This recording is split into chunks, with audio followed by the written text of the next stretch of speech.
You find yourself lost in Irvingland.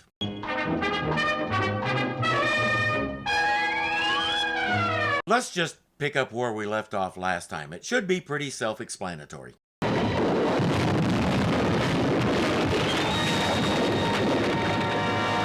He's not seriously injured, yet. His foot is pinned between those rocks and he can't move. But the ground still can, and so can those rocks above him. God! What happened? Ow! Don't move. Don't move. Stay there. Don't move. I'll get a lever. Stay there. Have the robot move it.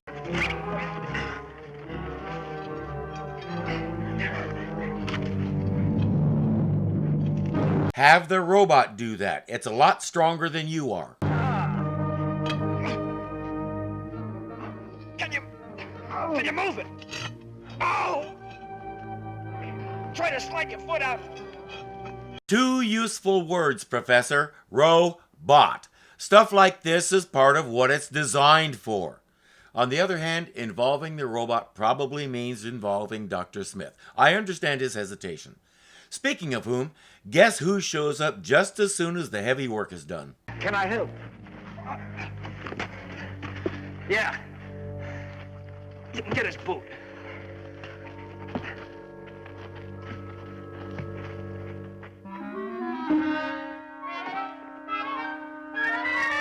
Need an ice pack for that burn, Doctor? That was vicious and wonderful. Water is being tightly rationed and nerves are on edge, but it's going to get worse. How much did you say was in this tank? 24 gallons.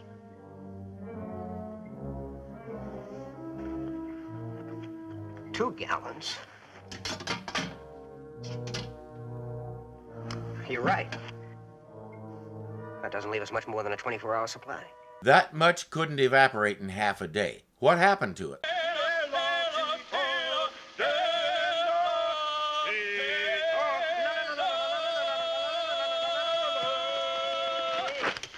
Of course.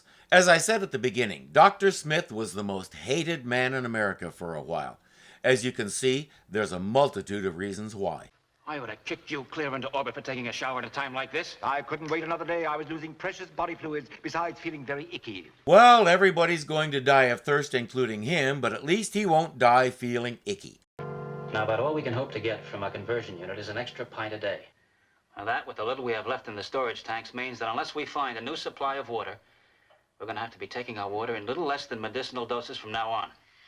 Thanks to Dr. Smith. Well, maybe he didn't realize the full seriousness of what he was doing. Oh, please. Maureen, you are much too nice for this world. He knew the tank was nearly empty. He said so. He just didn't care about anything but himself. They're going to have to head out and find a new water source. There's a dry stream bed they can try to follow to its underground source. We can only follow this course in the daylight. And in this heat, that could be dangerous. I'm sure you'll find it. I'll be rooting for you. Where are you going? To my cabin to start rooting. Oh, you'll join us on the march with a bucket in each hand, just like the rest of us. If I'm in charge, he can either do that or go find his own water source because he won't be sharing ours. And I like the expression on the professor's face. I have news for you, Doctor. I'm going to make your life as miserable as possible. Before you go, I suggest you stuff a gag in his mouth because you know he's the biggest crybaby on the planet. I wouldn't want to listen to that the whole trip. I feel dreadful. Told you. What's the matter? Do you know what it means when your joints creak and your ribs grind against the sternum? No, what does it mean, Dr. Smith? Imminent and total dehydration, that's all. I can't go another step. I guess you're a little too old for this kind of a hike. Ouch. He finagles an early water ration out of them. Well, thank you, dear lady. Could I have another? Dr. Smith. Why is she surprised that he asked for extra? This is who he is. As I said, she is too nice for this world, too nice for her own good. She needs to learn to recognize genuine evil when it asks her for a drink. They tell him to head back to camp, then keep going until they find a little pool of water. John checks it out.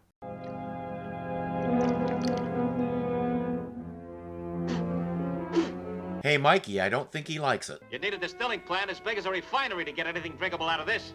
Oh, look. There's something floating to the surface. Let me guess, that fruit purifies the water so you can squeeze fresh water out of it. Oh, how do you like that? Oh, boy. Smells kind of piney. There must be hundreds of them down there. Enough to help us with our water problem? Well, if they're edible. And don't you children eat any of them now. I'll get a couple more and we'll run a test of them back on the ship. Take some of that bad water with you, too. Smith can shower with it. Better yet, bring him up here and throw him in.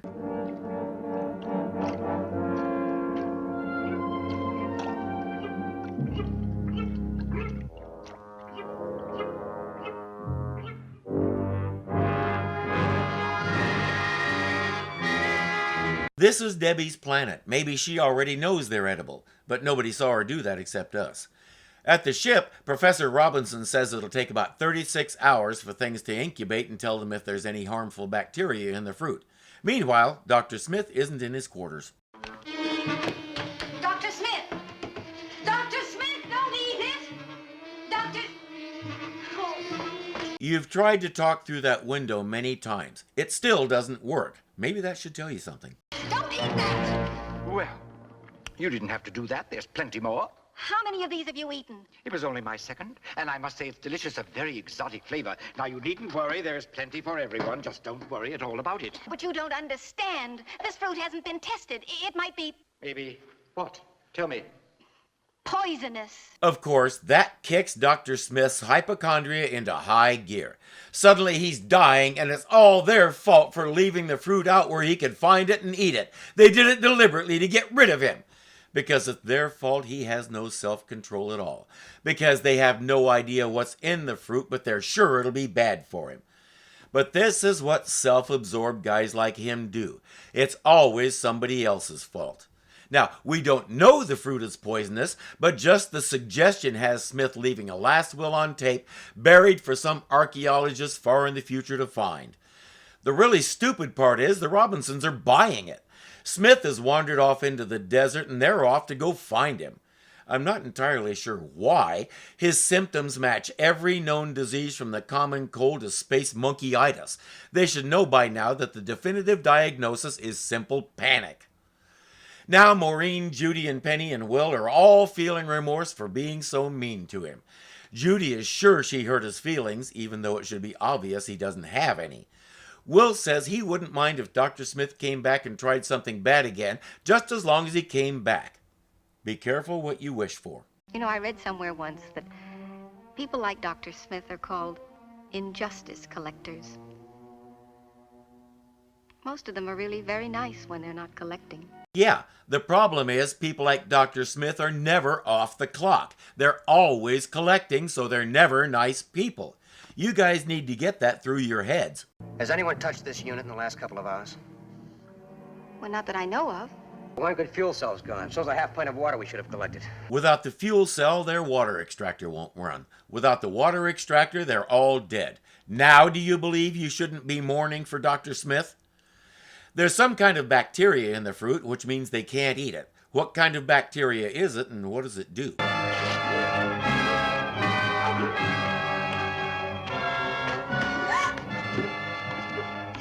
Do you think she knows what's happened to her? Oh, she's probably aware of something.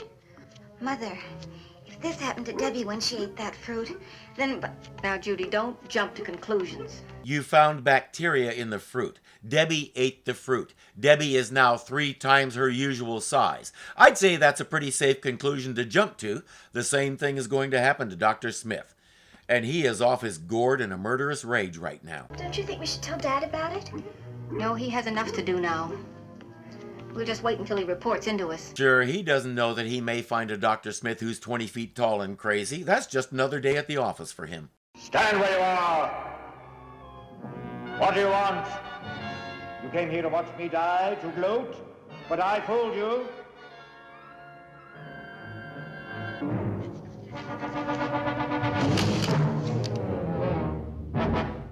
Get out! Get out! Get out! I'd be inclined to do what he asks. You found him, he's okay, let's get back to the ship. Maureen. Maureen. Yes, dear. And we found him. How is he? As tall as 3 men and just about as strong. Oh, I was afraid of that. The same thing has happened to Debbie. She's grown enormously. I knew he might grow into one of those giants, but I didn't think it was important enough to interrupt you.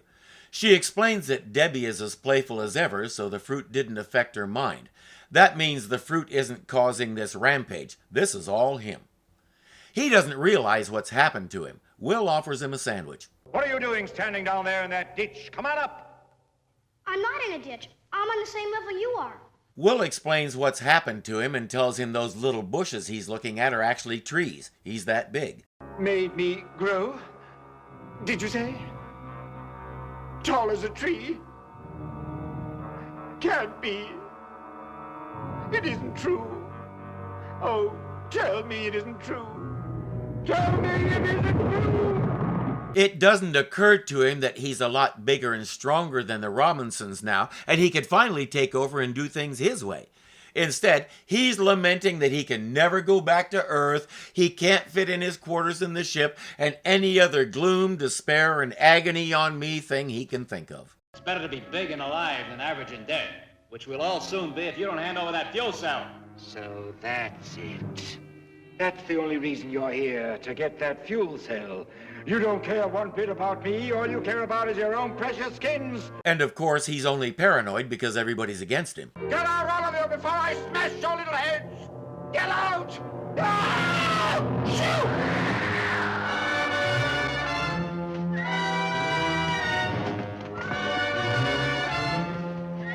And he has a secret weapon, the Smith sneeze. They can't figure out what to do about him. They have to get that fuel cell soon, and as much as they hate to admit it, they do care what happens to the babbling idiot. John, I'd like to go out there to him if you'd let me. He probably doesn't want to admit it, but I think he's a very lonely and a frightened man right now. I think it'd be useless to try to reason with him. I don't intend to. She's a woman. They don't reason. Everybody knows that. I'm surprised at you, John.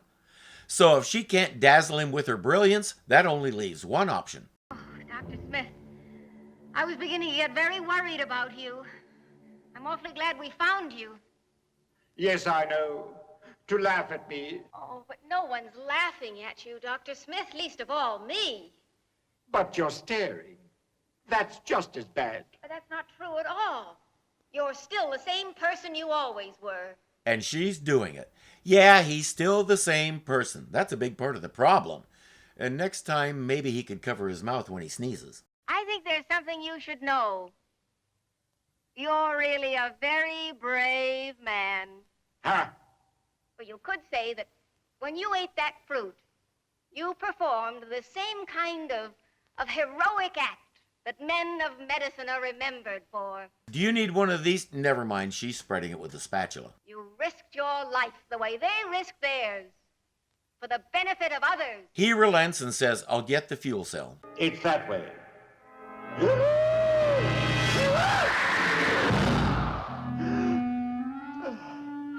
I think I've caught a cold. Well, since your clothes grew with you, presumably your handkerchief did too. Use it. The bad news is both he and Debbie have been sneezing nonstop all day and well into the night. The good news is the water extractor is working. They should be able to get a pint of water a day each out of it now. A pint. I'll use it for eye wash. For one eye.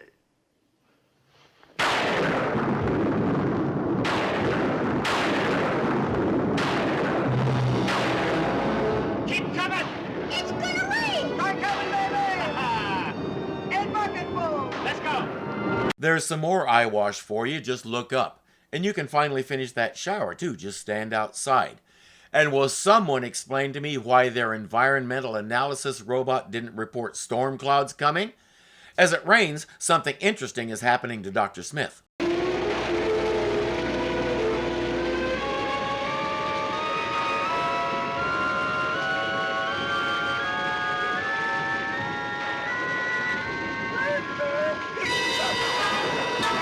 The effects of the fruit wore off, as most of us knew it would. I'm little. I'm little. It takes a secure man to run around yelling that. He goes inside the ship and we discover that he truly is the same person he's always been. As soon as one of you good people gets me a cup of hot soup and something dry to wear, I might offer up a small prayer of thanks.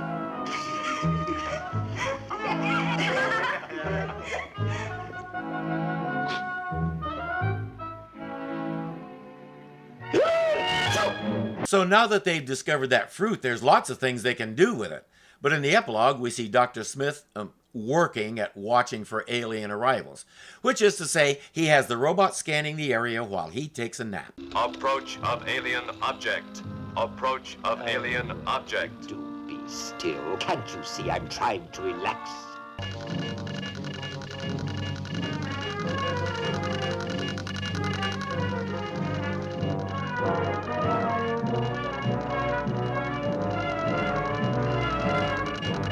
You need to tell that thing it left its headlight on. As far as I know, we won't encounter that fruit again, which means these guys are not too bright. If Professor Robinson, Major West, and maybe Will and Judy and Penny ate some, the bunch of them could pick up the Jupiter too and put it on some rocks so they could work on it and maybe get out of here and either get to Alpha Centauri or back to Earth. But if they did that, we wouldn't have anything to do the next time you find yourself lost in Irvingland.